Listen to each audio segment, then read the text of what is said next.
Are you seriously going to eat, you fat blibbity blabbity blob? I mean, then some of you might be like, continual. why would I want to start this? Sensitive. She's sensitive. You are listening to the Tami Talks Unscripted Healing Podcast, where we share stories that are, you guessed it, unscripted. That's the thing. This journey doesn't stop. It doesn't really right? end. We have a general sense of the topic each episode, but really the whole point is just to show up and be authentic and let our inner child speak its truth. And I have continued to work through that story of constantly hearing, well, we don't want got a hot dog on our hands. Yeah, guess what, Mr. Sabatsky, you do. So I'm so excited that you are here. And it is my hope that you hear yourself somewhere in the story so that way you can feel seen and heard as well. So let's start talking. Welcome to the Tami Talks Unscripted Healing Podcast. I am coming to you on New Year's Eve for those of you that are watching in real time as this episode is released. So happy New Year. Happy almost New Year. I love the timing of this because I'm all about looking at cycles and patterns and things that we need to close out and reflecting on things that we have learned throughout this last year, how we can use that to move forward into next year. And so what a perfect time for an episode to drop on New Year's Eve. And so hopefully you're able to find some time to press play and listen to this episode so you can really get the most out of 2025. Because even though there's all this, stigma around New Year's resolutions, and we all know the statistics and how they really aren't super successful. We've all heard that a million times. But there is something to say about the energy around the new year, the energy around the feeling of a fresh start, the energy around feeling like, okay, holidays are out of the way. Now I can focus on me again. And using that energy to propel you forward. And so my goal today is to help you get the absolute most out of that, to take all of that energy and use it to your advantage in a way that doesn't trigger your inner child. And so this episode is all about basically setting a New Year's resolution with your inner child, getting your inner child on board, because if you don't, guess who's going to end up sabotaging that? You guessed it, your inner child. He or she will find a way. And if you are like me, you know that cycle and pattern. You have repeated it many, many, many times. I was that person for so many years. I would set the loftiest of New Year's resolutions when it came to my workouts, when it came to nutrition, and I could maybe make it 2 weeks, but it was so restrictive and so unrealistic that I would completely sabotage myself. And so I want to dive into that today to help you understand on a deeper level of why that is, so that way you don't get caught in the guilt and shame cycle going into the new year. But before we do that, I do have a couple little things that I want to share that are kind of exciting going into the new year. And that last year, I'm trying to remember exactly what episode it was. I know it was the episode right after I wanted to quit. Because I was so frustrated with technology and all those things. And I was like, I'm done. And so that was the episode I recorded. Like, I'm so ready to give up. And then right after that, I sat down with Kevin Florick, the CEO of Tellurian, and learned all about Tellurian and the services that they offer. And we just had such a really cool conversation. And I got to meet his inner child. And from that, we decided to partner up in 2025 and work together. And so I can learn more about what they do and to spread their message. So that way the services that they provide can get out there, because I honestly didn't know that they even existed until the episode with Krista. And so again, I'm referencing all of these, and I will mention all of them in the show notes so that you can go back and watch those, because they were both really, really powerful episodes. But that episode really sparked something in me where I wanted to be able to provide resources for people as we're talking about some triggering things in these episodes. And so I'm really excited to learn more about them and to visit their facilities and kind of get a one-on-one of what they do and how they help. And so that way I can share some of their services even more for the people that need them. So very excited about that. And I will announce that I'm going to be attending their Not a Gala event, which is February 28th. And so if you have a company that would want to join in the fun and sponsor a table, Charlie Barons is going to be there, the Minnetonka Minute guy. And so you'll have some fun entertainment and get to dress up in supper club theme and all of those things. So I'm really excited to help out with that. And so if you have any interest or would want to donate anything to their silent auction, let me know. But otherwise, it's going to be a super fun event. And I'm so grateful because Lisa, the one who who actually responded to my random email that I just sent to the contact us on their website. And she reached out. I just feel like this woman was put in my life. Here's this little guardian angel, because I had never really felt so seen, because typically in those situations, I would kind of curl up and be a shell of myself. But she really allowed me to feel safe in who I was and what my experience was, and to share my mission in such an authentic way that it just felt so aligned that we're kind of on the same page with how we want to help people and inspire people and get the message out there. So more to come with Tellurian in 2025. And so thank you for believing in me and this Tami Talks inner child mission. So yay. So one more, I'm not going to say one more because I'm definitely going to be talking about this every podcast, is that our inner child, it's not even the inner child healing retreat anymore. I keep calling it that because it's so much more. It's evolved into so much more in just 2 retreats. We're like, whoa, this doesn't really represent what it is anymore. But our Rise, Rebirth, Renew retreat, which is focused on inner child healing, but also tapping into the divine feminine with all of us. And Andrew and I talked a little bit about that kind of energy on last week's episode, but really focusing on the woman in us as well. And so that retreat is going to be April 9th through the 13th. And the early bird prices are good until January 12th. So you've still got time to jump on that and save yourself some moolah and get your spot reserved, because they are starting to fill up, and we only are having 8 spots available because we do want it to be an intimate thing. So if you've been listening to this and you've been feeling that nudge, this is the time to take inspired action. And what an amazing way, what a massive way to set a powerful intention going into 2025. And so thinking about the work that you could be doing up until April, to then have that be this amazing cherry on top to the journey that you're on. Oh my gosh. It gets me excited. So anyway, okay, on to the episode. Before we dive into 2025, I feel like it's really important to be able to look back on 2024. But before you do that, I want you to sit back a little bit, kind of relax, and honestly, really kind of drop into your body and drop into your heart. And when I say that, I just want you to be aware. I want you to be aware of how you're feeling, because sometimes when we grab the pen and paper, we're not really in it. And that's when ego can oftentimes take over, because we have to be really intentional about being present. And so if you can sit down with a pen and paper at any time during this episode, after this episode, and when I say drop into your body, it's just taking a moment to just really connect and to really notice how you're feeling. Going into this reflection through the lens of curiosity. Can you reflect back on 2024 with curiosity? Because if you look back on it, and I hope that you're able to find some of the highlights, right?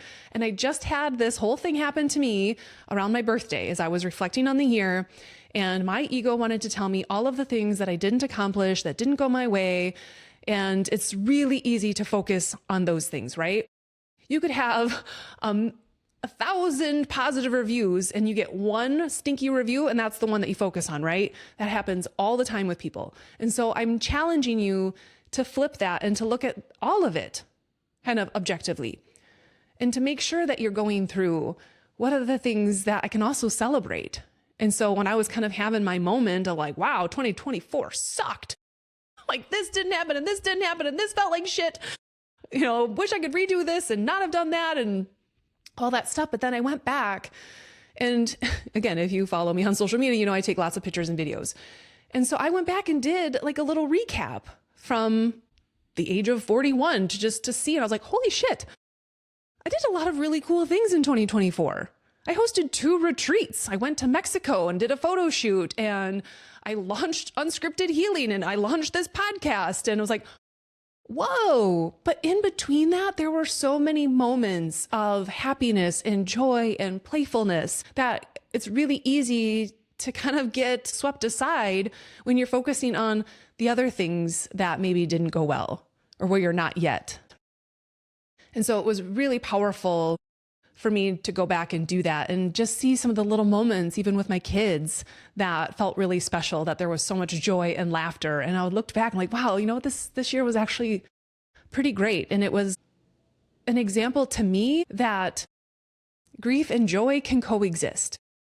as I'm grieving the loss of how life used to be, or feeling the sadness of what wasn't, what didn't come about, there was also so much joy, so much playfulness, so much happiness, so much love.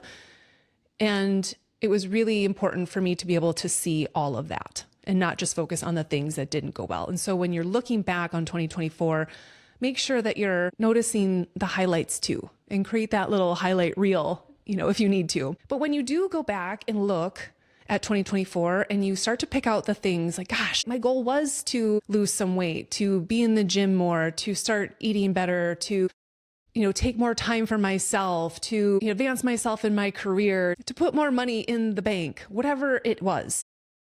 To be able to look at that, and instead of beating yourself up, because ego will really quickly want to latch onto that and be like, well, look there's proof that you're not good enough. You're not worthy enough, right? That's what ego does. It wants its own validation. It wants to confirm that. It'll look for that feedback loop to confirm, yeah, I told you, never been worthy. Still can't do it. Yep, still not perfect. It'll look for that validation. And so you have to be really intentional about, nope, I'm not going there. I'm here to reflect so I can look at the things that I set out to do that didn't happen, so I can reflect on what got in the way. Why wasn't I able to achieve that goal? And then let that take you a step further, because I wasn't setting boundaries for myself. I was letting that time that I was setting aside for myself getting gobbled up by everyone else around me. Okay, now take that a step further. How do I want to change that moving forward into 2025? What are the things that I'm going to need to do in order to set firmer boundaries? And this is where it gets tricky, right? Because it's easy to say that. It's so simple to say, yeah, I just need to set better boundaries. But it ain't easy. It ain't easy. And you are talking to a professional recovering people pleaser, and boundaries are like our kryptonite. And so, yeah, sure, easier said than done to be like, yeah, I'll set some boundaries and I'm not going to let people push me over and take advantage of me. Well, looking back on the year, and that was kind of a theme. That was kind of a theme for me. And so I'm still sitting with that. And there's still some things where I'm like, ooh, maybe I still need to, do I need closure on that? Can I let that go? What did I learn from that? And and that's kind of where I'm at with that, is looking back. There are certainly times I should have stood up for myself and didn't. Okay, do I still need some resolution around that? Or can I take the lessons I learned from that and make sure I'm applying that into 2025? Yes, absolutely. And so that's where I want you to spend your energy looking at 2024, is doing it through the lens of curiosity with some love and compassion, because we all know that life happens, right? But if you can look at all of those things and get the lessons from them, why didn't it work? What could I do differently next time? But then knowing that you're going to have to give yourself additional support in 2025, because there's a reason that boundaries were hard to set. There's a reason that it was so easy to fall back into old patterns.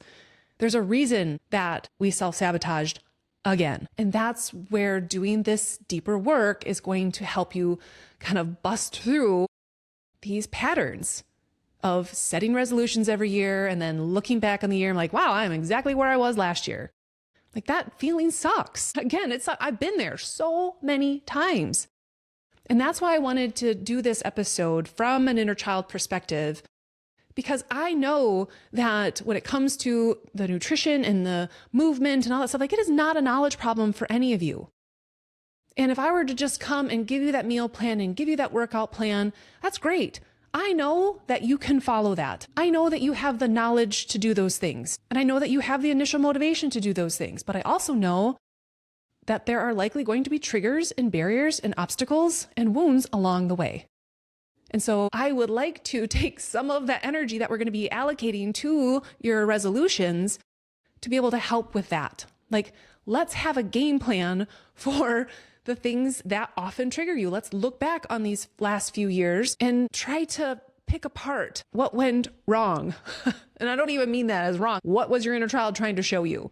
Oh, that there's still this massive worthiness wound. And honestly, that feels like the theme for all of this, is that until you feel worthy of the resolutions that you're setting, they're likely not going to come true. And that work can be done along the way, because you're like, well, Tami, I've only got one more day until January 1st. How am I going to feel worthy before then? Let me get out my magic wand. Poof. But honestly, you can do the work alongside the nutrition, alongside the workout, because, and this is where I have also learned this, because at one point in my career, when I was leading online programs, I was very focused on that, right? I was giving nutrition plans, but it was so much more than that. It was really body kindness and the way that we talk to ourselves and all of those things, and obviously fitness and workouts are a huge part of my life as well. But when I struggled my most, when I sabotaged myself the most every New Year's, it was because I was always ignoring the emotional component. I was always ignoring the energetic component. And that's where I don't want you to fail. And when I say fail, I don't want you to have to learn that lesson. I don't want you to have to get that test over and over and over again for another year, and then let another year go by where it's like, oh gosh, I'm here again. Like, let's learn the lesson now. Let's learn the lesson that we have to approach our New Year's resolutions from the energy of worthiness, from the energy of love, not guilt and shame.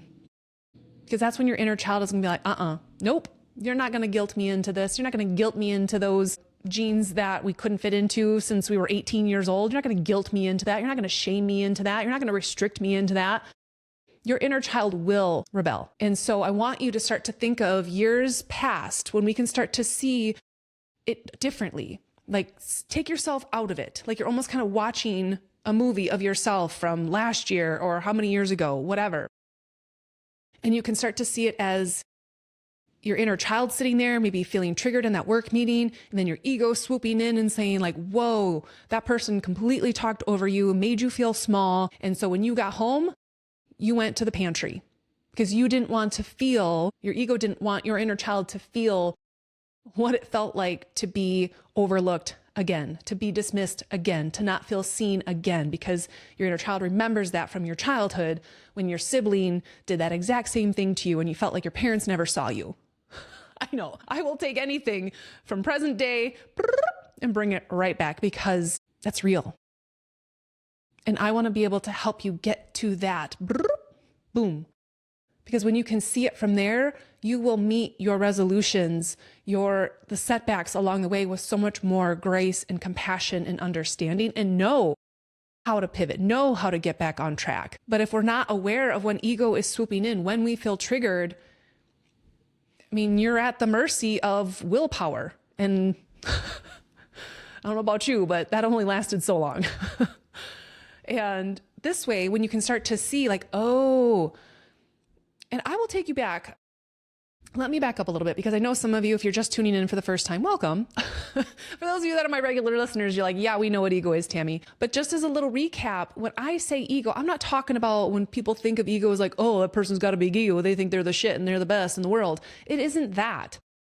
Our ego is our inner child's protector. It forms at a very, very, very young age. When those emotional needs aren't being met for our inner child, they're not feeling seen, they're not feeling heard, they're not feeling valued, they're not feeling loved for whatever reason. And it's not always intentional. It could just be that your parents are working double shifts to pay the bills. And so they're just not physically there, which means that they're not emotionally there, which feels like abandonment on multiple levels. And so when you can start to see like ego's like, oh no, that does not feel good. I don't want little Tam to feel that. So how can we avoid that? How can we, I know, we'll be the overachiever. We'll get their attention and their praise through being perfect and being the best at everything. Well, guess what? Fast forward 40 years. Now you're trying to set New Year's resolutions. Now you're trying to be this overachiever all over again. And you mess up one time in week one. It's like, oh, well, it wasn't perfect. Blew it. God, you're such a failure. God, you suck at this. Why can't you get it right? Or you can even get so far into it, right? You could be a couple weeks in and you're feeling great. And all of a sudden that fear of success creeps in. There's fear of failure, which a lot of us are well acquainted with, but there's also fear of success. And I'll dive into that in a little bit more here. But when you can start to see when ego takes over, and really, after doing this work and even with my kids, it's like ego drives the bus a lot.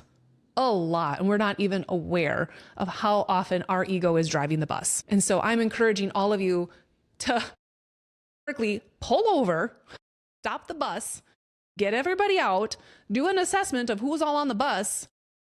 You know, are you aware that you're a people pleaser? Are you aware that you're an overgiver? Are you aware that you're the overachiever? Are you aware that you're someone that you self-sabotage when you feel overwhelmed, when you feel like these expectations are being set of you, when you're feeling overstimulated or whatever it is? When you can start to notice these patterns, you can kind of see them as like people on the bus who will take over in certain situations when you're feeling triggered.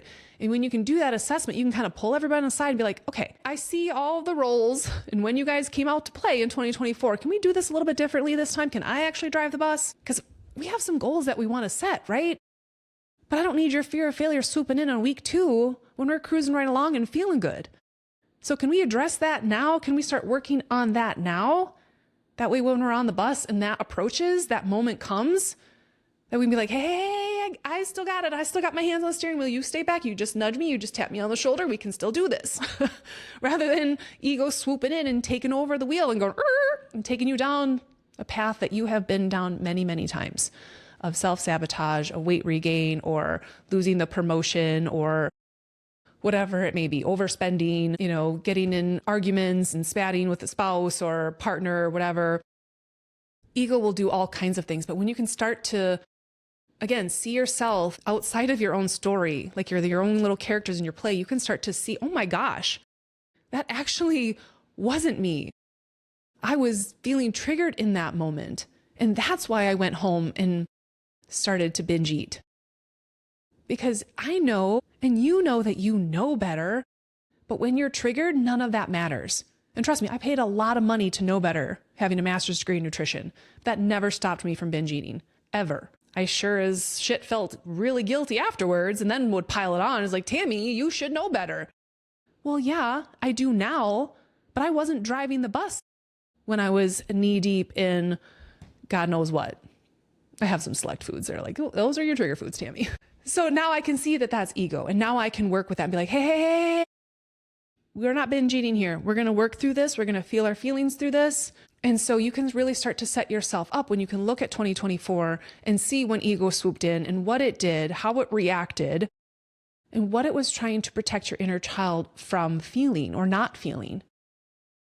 And this is where you can empower yourself and make a commitment and a resolution that, you know what, I'm actually going to allow myself to feel my feelings this year, to sit in my feelings, to not stuff them down, to not suppress them. And I'm going to give myself the support in order to do that, knowing I don't have to do that alone.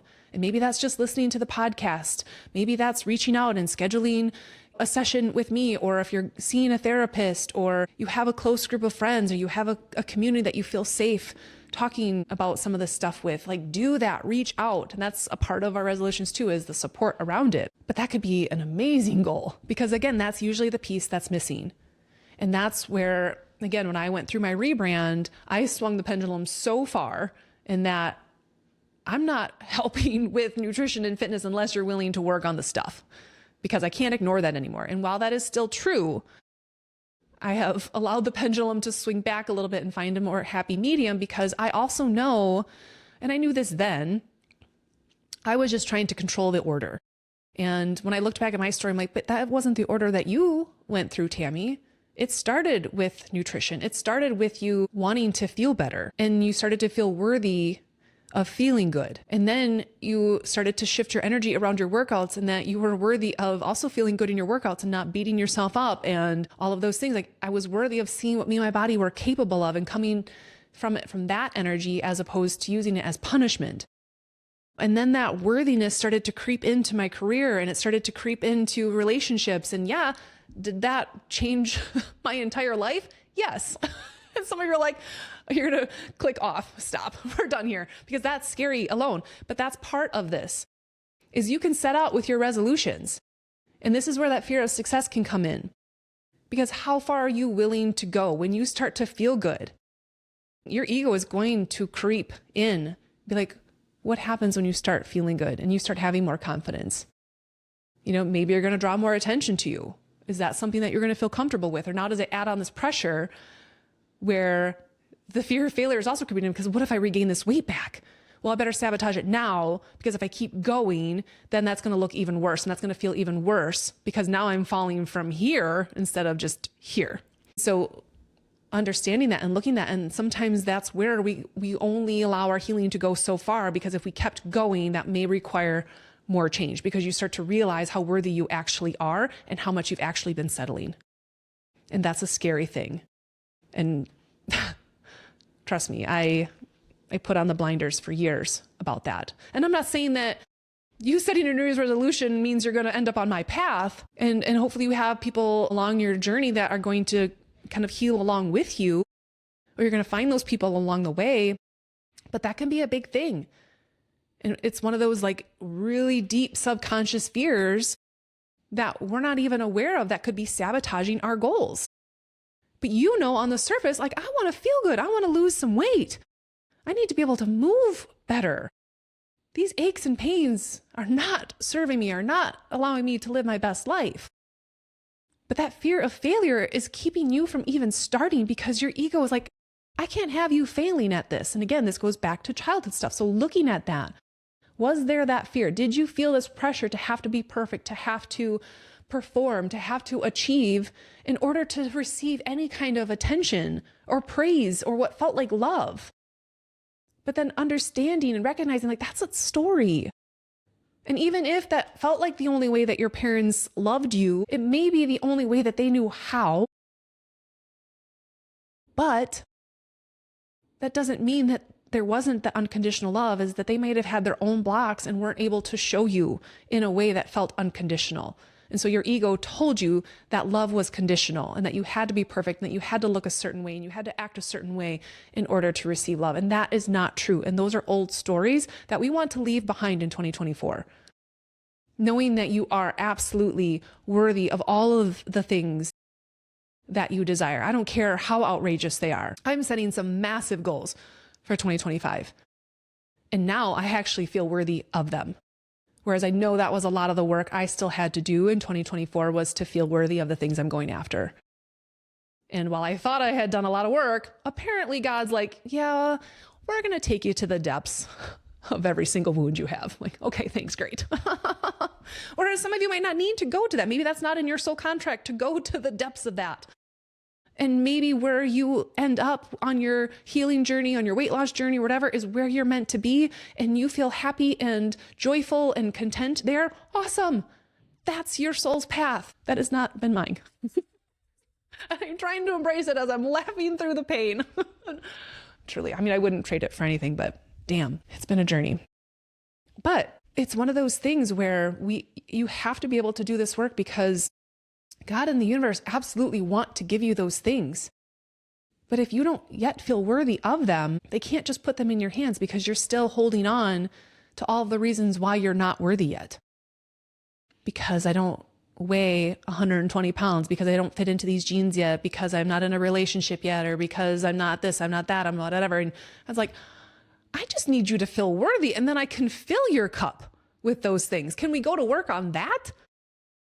And that, again, has been the work and the journey for me. And it's like, the more worthy I actually feel, the more opportunities are coming my way.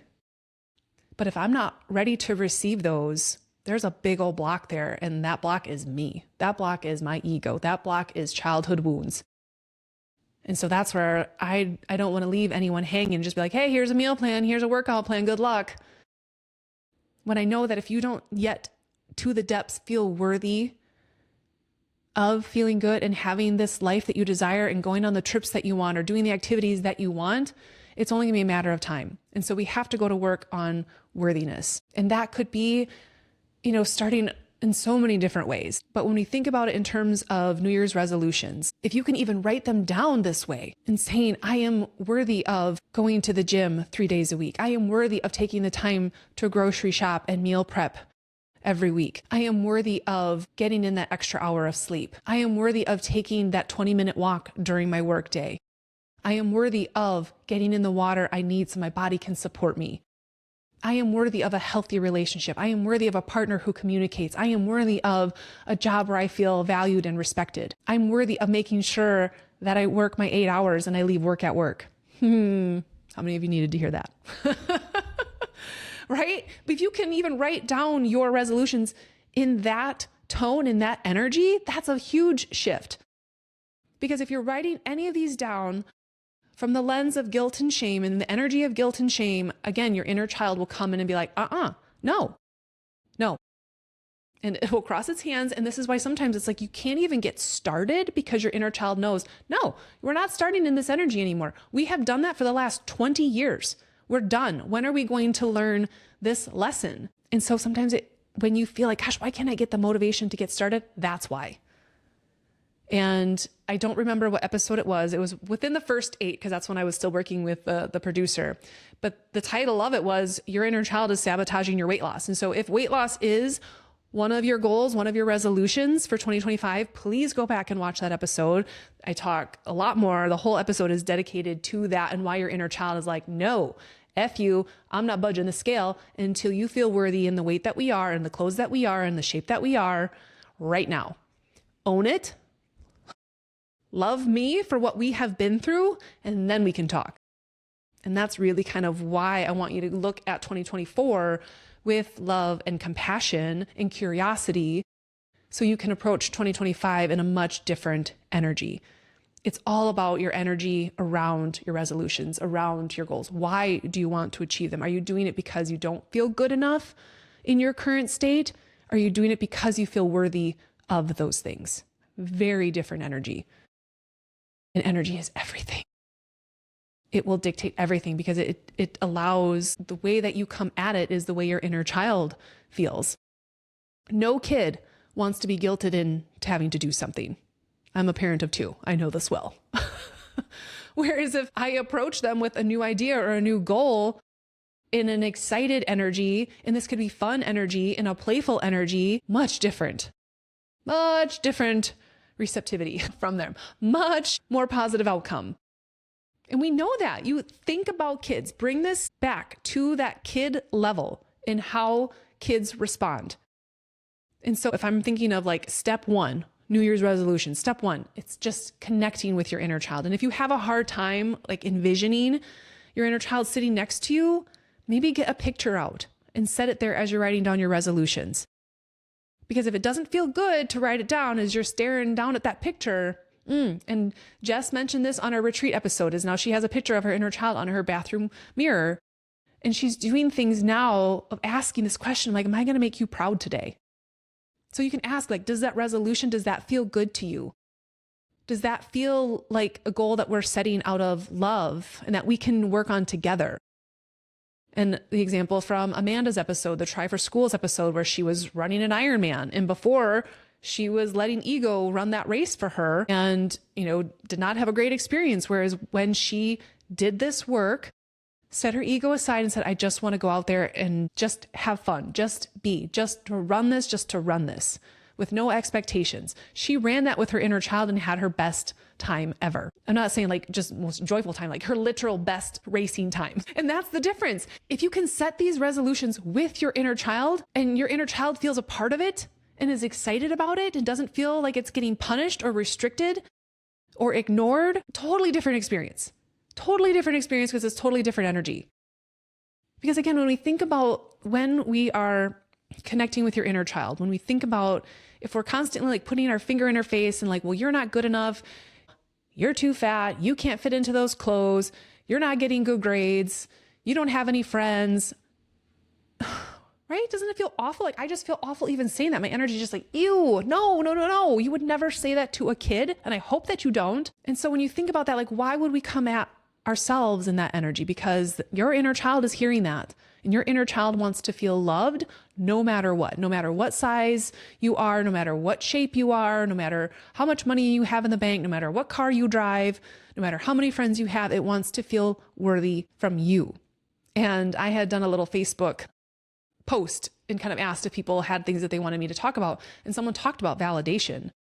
And that's a big part of this is when you're setting your goals and things, like you can't be looking for outside validation. And I would say not even the scale as validation of your success. And I can speak very clearly, personally, because when I started my healthier healing journey, my healthier health journey, because I've literally been on it my entire life, right? Doing workout videos in 3rd grade. But in 2015, like that's when I started using the supplement company and I really started to feel good. And I've shared that story on these episodes before. So go back and listen to them. I'm not going to dive into the full story, but that's when I started to feel good. But if I look back at my before picture and now, I don't even know, I'm about to ready to take another progress picture because I do that like every 16 weeks. Whereas before I never even had an after picture. And I know some of you can relate to that. You've taken a million before pictures, but never took that after picture. Why is that? Because it's not because of a lack of knowledge. It wasn't because of a lack of motivation or willpower. It was because of unresolved childhood wounds, emotional needs that were neglected, that felt triggered, and your ego came in and sabotaged. And you're not going to convince me otherwise. So let's address that. Let's address that stuff. But when I look back and I remember, it's even logged on the website what my weight was in October 19th, 2015. I weigh the exact same now. I lost weight during that process. I lost 15-ish pounds probably throughout that process, but I gained it all back. So if you were just looking at the numbers on a piece of paper, I would fail, right? It would look like I failed because I lost 15 pounds and I gained all of it back and I weigh the exact same now, 9 years later.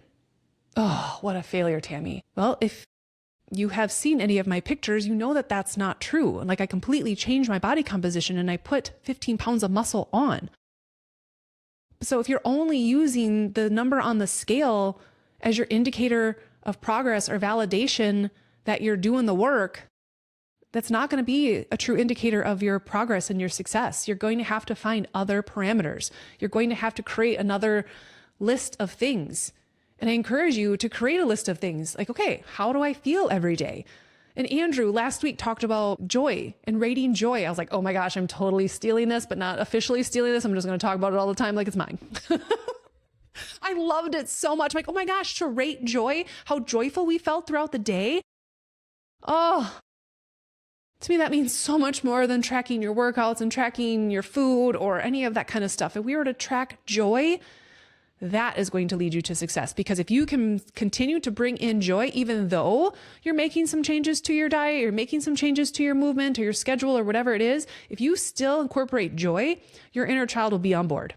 It's when we strip all of that joy and fun away where your inner child now feels completely left out and neglected and now abandoned by you. And not only abandoned by you, but constantly getting the message that he or she is not good enough. And that's why we're doing this stuff. That's why we're punishing ourselves. That's why we cut out all of our favorite foods. That's why we can't hang out with those certain friends anymore, because you're not good enough yet. And that's eventually, again, your inner child is going to feel that. Your ego is going to swoop in, noticing that your inner child feels triggered and feels that. And that's when it's going to come in and sabotage all of it. And so if we can, again, take this step back and look at how can I connect with my inner child in a way that feels supportive, in a way that comes from love and like, we can do this. Because your inner child wants to feel good too. Your inner child wants you to achieve your goals and dreams too, but it's how you go about it. It's the energy you go into it with. And so if you can sit down and have that picture or whatever, or just imagine him or her sitting next to you, and you start to write out those goals in terms of I'm worthy enough, or I love myself enough to wake up every morning at 5 and take care of me first before anyone else. And that's why sometimes that morning time is so sacred, is because your inner child feels loved and nurtured by you first thing in the morning, because you did something for you first thing before you started doing all the stuff with the kids or the family or work. Before you log onto your computer, you did something for you. And that's where that little micro habit that Andrew talked about can be so helpful. And it can be a million different things. It doesn't have to be that you're going to the gym every morning. It could be that you're getting out a journal, or you've got an app on your phone that you can do a little mindfulness thing, or it's just drinking a glass of water every morning and just doing it from a place of intention, or taking 2 minutes before you get out of bed to just lay there and say what you're grateful for. Maybe you're praying, maybe you're meditating, whatever resonates for you. It doesn't take much. Your inner child doesn't ask for much. It just needs a little bit of your time and attention. If you can kind of check that box, the rest of the day can really go so much smoother. You still should check in with how you're doing and how you're feeling throughout the day, right? So you don't get to the end of your work day and you haven't processed any of the emotions from work, and now you're going home and you're in the pantry or in the fridge, or you're grabbing the beer or whatever it is, or waiting till the kids go to bed, and now you finally get to do something for yourself, and that results in popcorn or a bag of chips or chocolate or whatever, because it's like, well, this is the only form of self-care I'm giving myself today. And even that you can do with intention. So I'm not shaming that. I'm just saying, like, do that with intention, but also notice that there might have been other opportunities throughout your day where you could have checked in with yourself. And just that little bit of like, hey, how you doing? I'm going for that walk can be huge. But really reconnecting with your inner child and asking him or her, like, what do you want to get out of 2025? What are your goals? How do you want to feel? And seeing what comes up and asking ego to kind of step aside and be like, you know what? We're not putting any limitations on this. I'm just going to let my inner child run with this and write this. And then we'll kind of work through it together. And that's kind of the next step, is when you're starting to set these goals, is one, checking your energy around them, but then making sure that it's not something that's going to completely overwhelm you. Because I don't know about you, but when I feel overwhelmed, I shut down. I freeze. I go into freeze when I'm like, this feels like a lot. I don't even know where to start. And that's like the worst thing when you have a million things to do, is to just freeze and stare at it. Well, this couldn't be any more productive and the opposite of what I need to do, but that's what ego does. Because it doesn't want to feel fear of failure, like I'm not going to get any of this done, or I'm not going to be able to do it perfect, I'm not going to get it done in time. Well, yeah, now you're not, because you're sitting here staring at it instead of actually working on it. And that's where ego self-sabotages. But if you can sink into that and be like, how can I break this apart? Can I approach my resolutions in steps and stages? Do I have to do it all at once? Do I have to start the gym 5 days a week and then start meal prepping the same day and then do my mindfulness app and all these things? Do I have to do it like that? Does it have to be all or nothing? Or would it actually feel more supportive for me to take it 1 week at a time, to work on one habit this week? And I know your ego was like, yeah, but I want results fast. That's how we achieve. That's how we feel worthy. But how often has that worked? So maybe taking a different approach and allowing yourself to do it in steps and stages. Because again, if you were to give a kid all these tasks, what's going to happen? They're probably going to feel overwhelmed and do the same thing. And that's where I know, getting triggered as an adult, like, that's because of childhood stuff, that's my reaction. And, some people can like dive right into that, but then they get burnt out.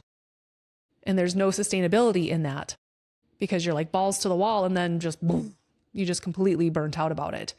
And that's not sustaining either. So the goal, whatever your resolutions are, you don't just want that for a couple months or 6 months. Like, aren't we talking life here?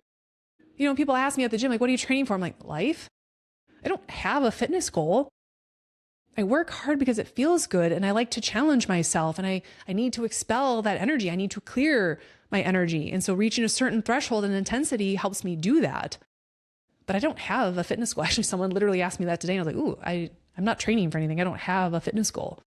I come in here and I do what feels good, and I make sure I feel a certain way by the time I leave. And I know that, like, oh, okay, cleared that. I'm ready to start my day. But how can we break this down? And maybe, again, even just water. On the holiday episode, I went through a whole analogy about water. So please go back and watch that. I talked a lot about nutrition in that one. So if weight loss and those types of things are one of your goals, definitely go back and watch that episode, because I talked a lot about that in there. But honestly, if your water is shit right now, don't even bother with tackling on a meal plan or a workout plan, because you're not going to get the most out of it anyway. Your body is going to rebel and be like, yo, I don't have the resources I need to be able to do all this extra stuff that you want me to do.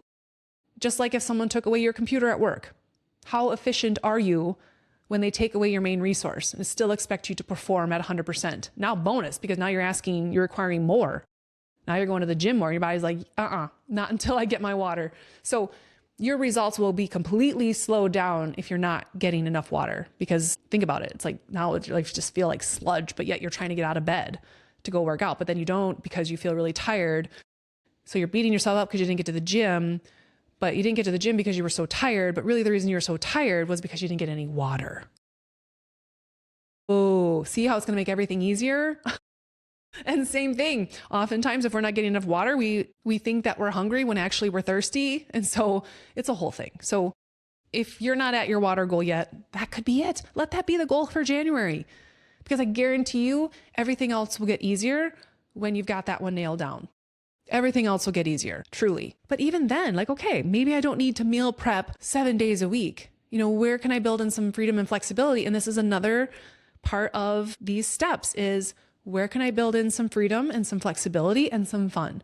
Because if my plan is so restrictive, eventually your rebellious part's going to come in there and kick the door down. You're going to have a moment at work or a moment when you get home and you're going to blow the top off that plan. Again, done that many times. I know that cycle well. And it's the whole all or nothing.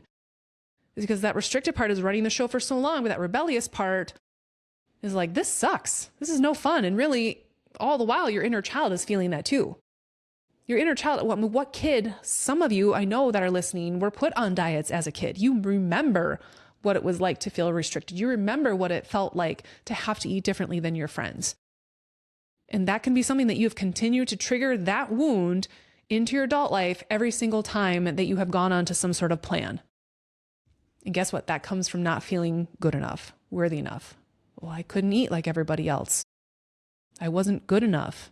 That's what your ego would have told you, but that's not true. Maybe you didn't have the support and the resources to be able to know how to handle your emotions as a kid. And so food was the easiest thing for you to numb that and to suppress that and to feel good in the moment. And oftentimes when we think about addictive behaviors, if you didn't have the support to learn how to soothe and to emotionally regulate, we learned how to self-soothe. And oftentimes that's where substances and those kinds of things come in, because we didn't have those other outlets. We didn't know how to do that within ourselves. We weren't taught those things. And so for me, when I look at what felt like, kind of a food addiction there for a while, I was like, oh my gosh, I totally understand why food was always my go-to. So if that's alcohol for you, if that's substances for you, if that's even working out for you, you're like, oh wow, I really became dependent on that because maybe you didn't have the support in other areas of your life. And certainly at that age, you weren't taught how to do that for yourself. But that's the whole goal right now, is to learn how to do it from yourself, to do it for yourself. And so thinking about how we can build in some freedom and flexibility. So say, I remember this story when I was teaching Fiercely Focused. There was a woman who every Friday night had pizza night with her family. And so when we were doing her assessment and we're going through her meal plan, she was fully prepared to have to give that up. And I was like, why? No. You are absolutely keeping that in there. She's like, what? I can still eat pizza while I'm doing this? Oh, hell yes. And you better. Like, I'm checking in to make sure that you enjoyed pizza night with your family. Like, no, I'm not taking that away. That was a tradition for years. So again, imagine from inner child perspective, her inner child is now feeling like, well, everyone else gets to still eat pizza, but I don't, because I have to lose 20 pounds to feel worthy of it. That does not feel good. Energetically, that does not feel good. So how can we make sure that we're building in the things that we love and that bring us joy, even if that's food, even if it's a favorite food that has so many calories or so many grams of fat? Like, I don't care. Find a way to build it in a way that feels healthy and safe and supportive. But you have to know how you're feeling throughout the day in order to be able to make decisions like that. If you're not aware of how you're feeling throughout the day and you come home stressed like a Mack truck coming through the door, that plan that you had to eat that pizza mindfully with your family with half a plate of veggies ain't happening. So that's where the emotional regulation part has to be a part of this plan, of this prescription. You can't leave that part out anymore. And so with her, it was like, okay, you've got the crust as your carbohydrate. The meat and cheese on the pizza can be your protein. Maybe if you want to add more to that, you certainly can. But then have a huge side salad beforehand. Have some veggies out and dip or something like that beforehand, so you can still get your veggies, so you can still fit that plate model, which is also in the holiday episode. So I talked a lot about the plate diagram, which is how I literally eat every single day, holidays, everything, you name it. That's how I form my plate. And then I don't have to count things and track things, because I don't want to do that ever again. And some of you like that, but you also have to be mindful of that. Is that setting you up to be super restrictive? Now I can only eat these foods because I know how many calories and grams of fat and protein and carbs is in this. And so now I'm eating the exact same thing every day. Or if I veer from this, now I feel like a failure and then I blew it. And so now I'm just going to eat whatever because I already blew it. I'll start again tomorrow. Tracking can set you up on that cycle. And I have a lot of history with tracking, and it wasn't a great relationship for a long time. And I believe I also talked about that during control versus surrender in that episode, about when I kind of had to surrender the whole eating thing, but then I was tracking again, but I did it in a much different energy. And I was like, whoa, this feels so much better than the way I used to do it before. So you have to be careful with that as well. And if you know that you like to go out with your coworkers every Friday for lunch, find a way to still do that, because no one wants to be the kid left behind where all of your friends are going out on the playground and you have to stay back. That's what that feels like. That's what it's triggering. It's triggering your inner child to feel left out, and your ego doesn't want you to feel that. So at some point, it's going to find a way to try to numb that feeling, to suppress that feeling. So if you're already kind of aware of that, I need to make sure that I build that in. I need to make sure that that is a priority and that I'm still doing some of these things. I still have these fun outlets. I'm doing things that bring me joy. And maybe your resolutions aren't always about taking things away. What if it's adding things in? Like, I need to start doing some hobbies. I've been wanting to paint forever. I've been wanting to get music out. Oh, I know. Shout out to Donna. I know she's a regular listener and I love me some Donna. I'm going to share this in that her husband bought her a trumpet. I have so many goosebumps right now. I saw her post on Facebook that she got a trumpet and I was like, and I commented, I'm like, oh, you know why this is making me happy. And she's like, yeah, my inner child is super excited right now. Like something like that. Like, oh my gosh, making sure you can build that in as a goal and that in as a resolution that your inner child is going to be all about. And when you do something like that, if you are having to be a little bit more, mindful about eating or around exercise, or you are taking away some things, but if you're adding in value and joy like that, your inner child's like, I don't care that we're cutting out soda. I get to play the trumpet. Are you kidding me? That's way better. I didn't even like the soda anyway. Like that actually didn't make me feel good. And if that's all you felt that we were worthy of was a soda, no. Hell yeah, bring me that trumpet. I will toot the hell out of that thing. So think about the things that you can add in that don't feel like a chore. Because even like sometimes like journaling and that kind of stuff, like, yeah, that's great. But sometimes even for me, like, I don't want things to feel like a chore, things that I have to or that I should. But I can find another way to express my emotions. So that might be that I'm getting outside every day, because that's a way where I am processing my emotions. You don't have to write it down on paper. Who says that you have to do it a certain way? That's a way that I know I move through my emotions. I know that's when I'm connecting to, source and my soul and my inner child and nature and all those things. It's like, well, make that a resolution. That feels good. And if there's a day where I don't feel like getting outside, I can sit with why, and I can ask myself why. And oftentimes my ego is like, yeah, coming up with it. Like, no, work through that, learn from that. But it's all about finding that hobby, getting that thing back out. Maybe it's taking dance classes or doing that tap dance class that you've always wanted to do since you were a kid, or whatever it is. Find those things to add into it. And that again can just bring so much joy and playfulness into this whole equation, which again is going to make everything easier. And I also want you to think about, okay, so this isn't about perfection, right? Can we all agree that New Year's resolutions cannot be about perfection? You cannot set out, think you're going to follow the perfect meal plan and that workouts are going to go perfect or whatever it is. I know there's a million other goals. It's not always about nutrition and workouts, but that's a pretty popular theme around the New Year's. But thinking about what got in the way last year, how can I prepare for that? Like that emergency plan, right? Just like if you were to practice a fire drill or tornado drill at school. You practice that, you know what to do. And so, okay, if I'm feeling triggered at work, I'm going to make sure that my car ride home, I'm either going to turn the radio off and kind of think through that so I can release that before I walk in the door, or I'm going to turn on some music and jam out and release those emotions. Maybe I need a song where I'm just swearing, or a song that's, mellow and I can cry, like whatever it is that you need to feel it. You can build in that kind of stuff. Like, okay, I know this is going to happen, but like, okay, well, I want to have some safety nets in place. And that if there's a morning where I really my body is saying, no, we're not going to the gym today. It's important to honor that too, right? So maybe there's something else that you can do. Maybe instead of going to the gym, like maybe I'll just get up and do some light yoga. I'm still going to move my body. Because that right there is the key. Your inner child does not care about perfection. It absolutely does not even want you to think about that. What kid wants the pressure of feeling like they have to be perfect? No kid. What kid craves and needs and thrives on consistency? All of them. It's just about consistency. So I'll use the example, like I go to the gym every morning, I'm consistent with that, but how and what I do there can be very different day to day.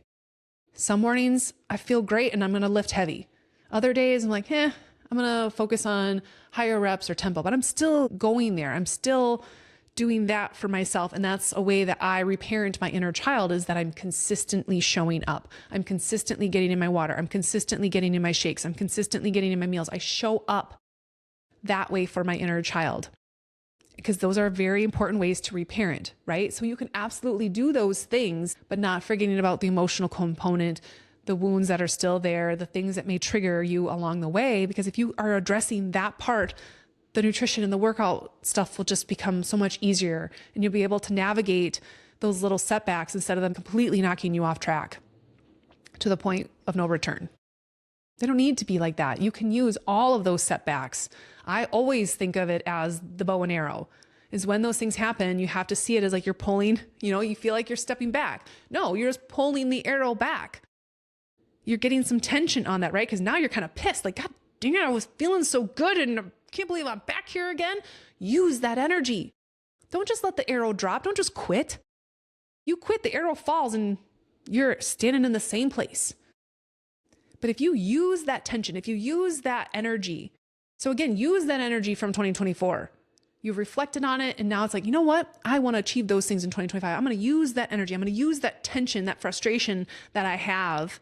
I'm going to pull back that arrow, and now I'm taking aim. Now I'm taking aim on where I want to go in 2024, 2025, whatever. And you take aim. Now you have your resolution set. You're on board with your inner child. You're both eyeing it down. You know where you're going. You know how you want to feel. You've got playfulness in there.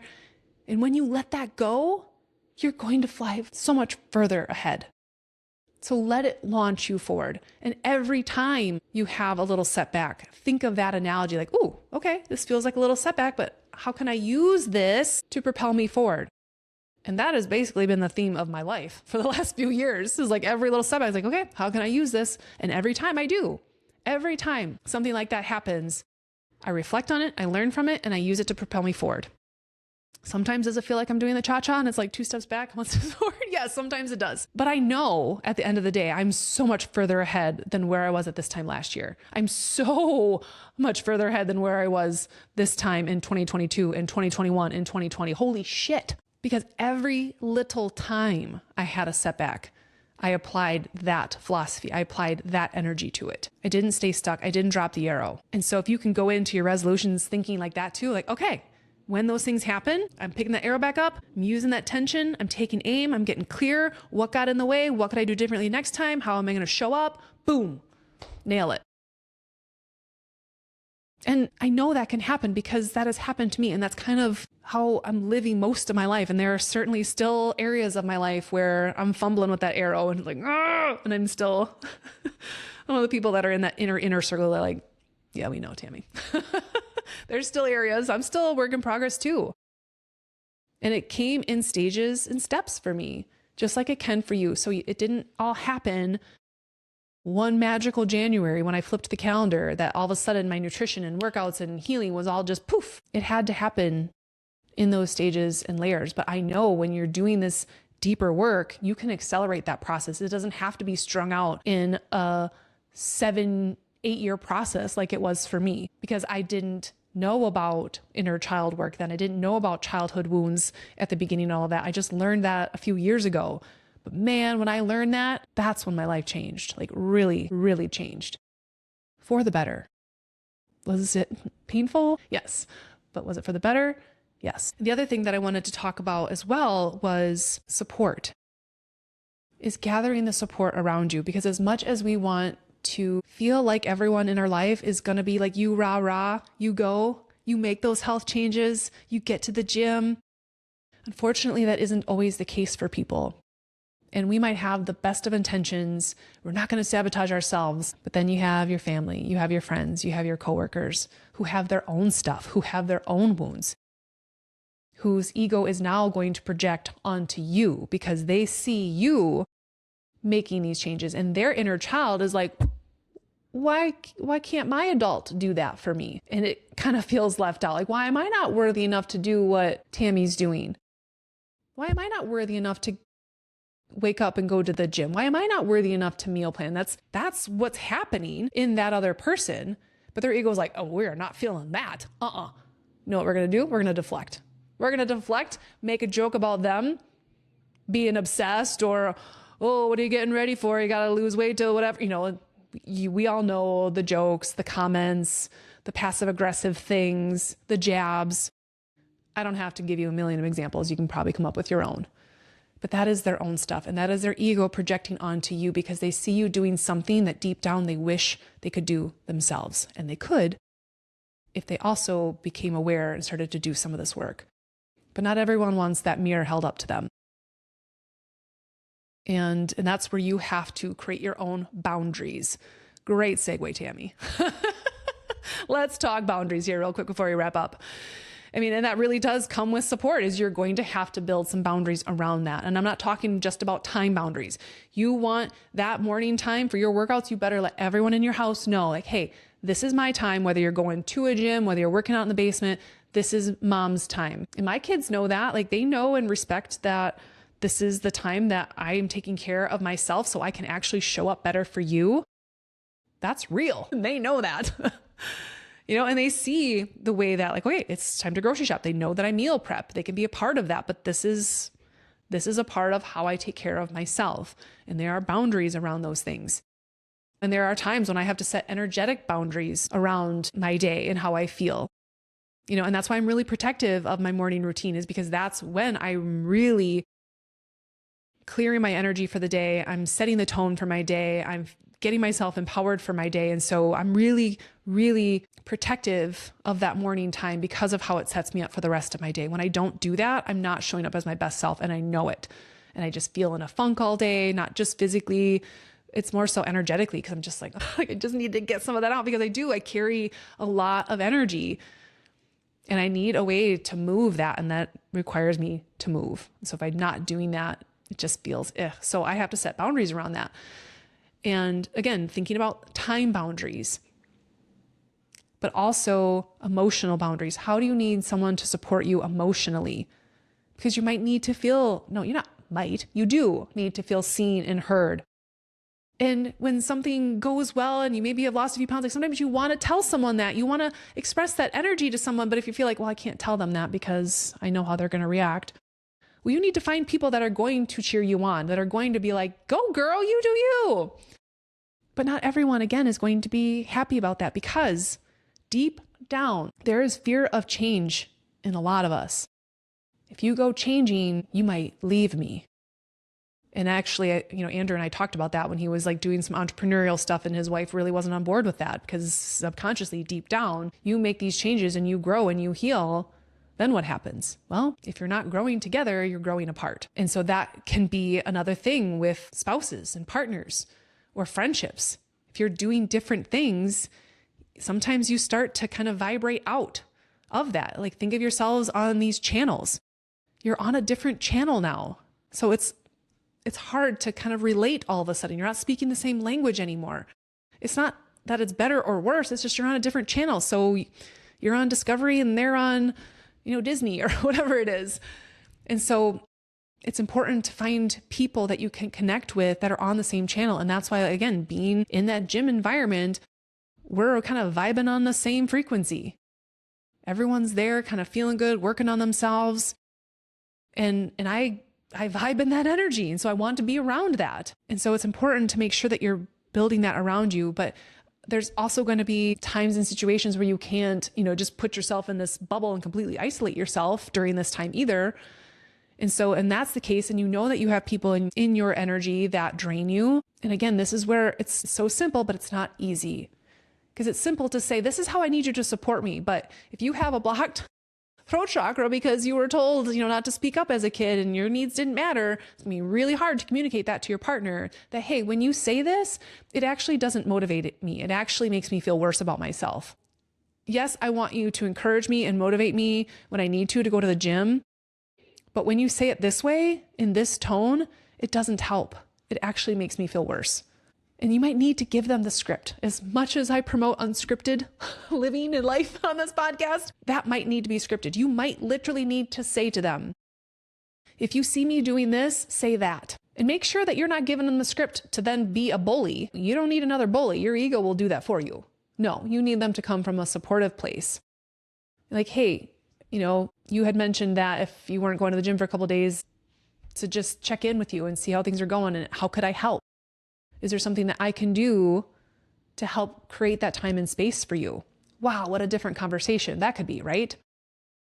And so think about how you can bring them in, because as much as we want people to be able to anticipate our needs and to know what it is that we need and to say the right things, odds are you're going to get disappointed.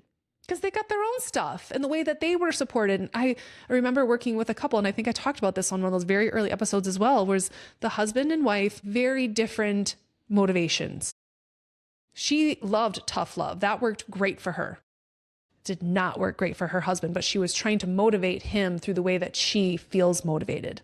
Did not work well. Whereas he actually needed to just feel seen and heard and be encouraged.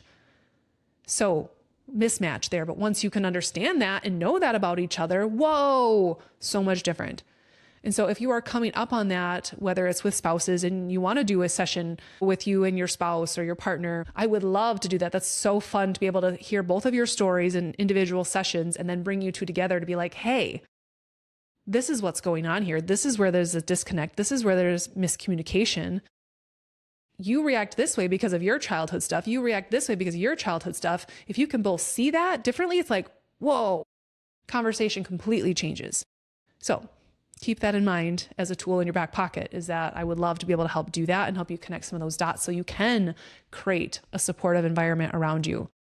Because that can be a game changer, right? You need those people to be like, hey, we don't always need the cheerleaders like you rah-rah us when we're doing well. It's when we are not feeling confident and when we're not showing up. And I just had a friend the other day, I was in a funk at the gym and two people called me out like, hey, what's up? One of them actually called me on the phone after the gym. He's like, I didn't like your energy today. What's going on? And then said like, you don't need to go through this alone. If you need to talk to people, if you need to, and it was just like, thank you. Right? I don't always need people give me the high five, like great job on that set. It's in those moments that you actually need people the most. But that's when your ego will swoop in and feel guilt and shame because I wasn't my super bubbly, doubly self. And now I can feel bad because, oh, well, I wasn't bringing the high energy to everyone at the gym today. Well, it's not always my responsibility. And then I can have my days too. But it was really awesome to know that I don't always have to be that person and that it allows someone else to step in and be that for me. And that I can receive that from someone once in a while because I am generally that person. And so it felt really good to be like, whoa, it felt odd. I didn't quite know how to receive it at first. It was like, oh, that felt good to know that someone noticed and that someone cared enough to reach out. You have to make sure that you allow it too. Because to be honest, I saw that number pop up and I was like, why is he calling? Must want something or whatever it was. Like, it wasn't even that, but I was just like, and I could have ignored that call because I was in my own funk. Maybe I don't want to talk to anyone today. So I wasn't going to answer it, but I was like, no, answer it. And I'm so glad that I did. But think about how many times that we sometimes deny ourselves of being able to receive the help that actually is there because of our own blocks. Because we're used to not feeling seen or heard. Well, if that's a story that you are continuing, you're not actually allowing the people who are there to hear you and see you and support you, that's a you thing. We have to be able to allow that. And your inner child wants help and support. What kid wants to try to figure it out on their own all the time, especially when they've had a bad day, especially when they failed a test or they missed the winning shot or whatever? Like, that's when they need your love and support the most. Yeah, it's great when they win the game and high fives and all that stuff, but it's when they're in the depths of it, when they're in the valley, when they're in the shit. That's when we need people. But ego will block you from that because of the guilt and the shame, and I'm not perfect and I'm not this or that, and I don't want people to think less of me. Like, no. Nope. Can't allow that. Okay. So anyway, I hope that gives you some different perspective on how to approach New Year's and just coming into it with a very different energy, right? We've talked about boundaries. We talked about validation and just allowing your goals to come from a place of love. Let your goals be coming from a place of worthiness, and that you know that you are worthy of feeling good and achieving whatever it is that you want in 2025. Like, this is your year. And if you can do that with your inner child, he or she will take it and run with you. Don't leave them behind. Don't ignore them. Bring them with you. Bring them with you to work. Bring them with you to your workouts. Bring them with you, because when your inner child feels a part of it, it feels a part of it. And then you're not getting triggered all the time by your ego. And I had a beautiful story of this with a woman that I've been working with. Is all of a sudden, like, she was doing more things that are in alignment with her soul's purpose. You know, she has her job, but then she was, finding things at her church that were really lighting her up. And she was getting called to do more, handing more responsibilities through her church that felt really good and in alignment. And guess what? Like, cravings and her urge to binge just weren't there. Interesting. It's like, yeah, because your inner child isn't feeling left out and neglected because all you're doing is a soul-sucking job and not doing anything that actually fills you up. But the more she's filling herself up, the less likely she was to feel the urge to binge. So that's why addressing the emotional component is so important, because it will make the other things easier. Because you won't be fighting this constant battle of self-sabotage and trying to white knuckle it through the new year. It doesn't have to be that way. It can flow and it can be fun and it can feel good. And that's what your inner child wants. So I would love for you to comment on this episode or to send me a message if you have some New Year's resolutions, especially if they pertain to your inner child, something you're going to build in that brings you joy. I hope that that's at least one of your resolutions, in doing something that lights you up, that brings you joy, that maybe you haven't done in a while, that your inner child would absolutely love. Because I promise you, the energy around this new year will feel so much different when you're coming from that place. Let's set the intention for 2025 to be the year that we do this from a place of love. We're doing this with our inner child, and watch what happens. Amazing things are going to be in store for you, because your inner child knows that you are capable and worthy of it all. Okay, on that note, see you next year.